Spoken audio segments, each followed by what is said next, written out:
पंतप्रधान नरेंद्र मोदी हे भारताच्या इतिहासातले सर्वाधिक काळ पदावर राहिलेले पंतप्रधान ठरल्याचा भारतीय जनता पक्षाचा दावा काँग्रेसनं फेटाळून लावला आहे. पंडित जवाहरलाल नेहरू यांचं ऐतिहासिक स्थान कमी करण्याचा प्रयत्न असल्याचा आरोप करून हे केवळ भाजपचं प्रचारतंत्र असल्याचं काँग्रेसनं म्हटलंय. केंद्रीय मंत्रिमंडळानं पंतप्रधान नरेंद्र मोदी यांनी सलग 4,399 दिवसांचा कार्यकाळ पूर्ण केल्याबद्दल त्यांच्या अभिनंदनाचा ठराव मंजूर केला आणि त्याचा मोठा इव्हेंटसुद्धा NDAनं केला. त्यावर काँग्रेसनं म्हटलंय की भारताचे सर्वाधिक काळ पंतप्रधान राहिलेले नेते आजसुद्धा पंडित जवाहरलाल नेहरू हेच आहेत.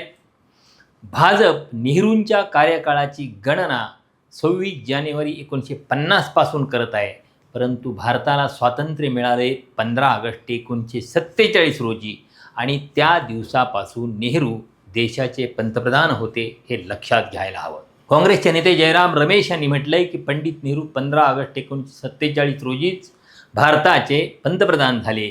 त्यांच्या पहिल्या 5 वर्षांच्या नेतृत्वाखाली आधुनिक भारताचा पाया रचला गेला.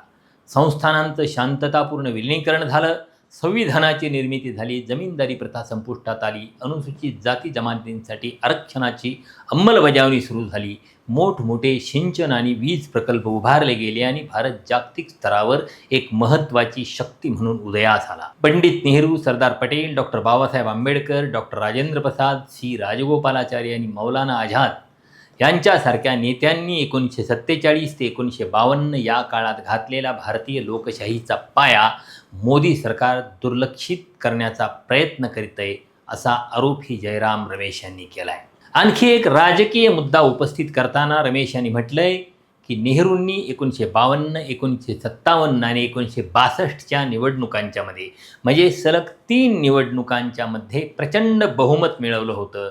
या उलट 2024च्या लोकसभा निवडणुकीत नरेंद्र मोदींना म्हणजे त्यांच्या भारतीय जनता पक्षाला साधं बहुमती मिळालं नव्हतं.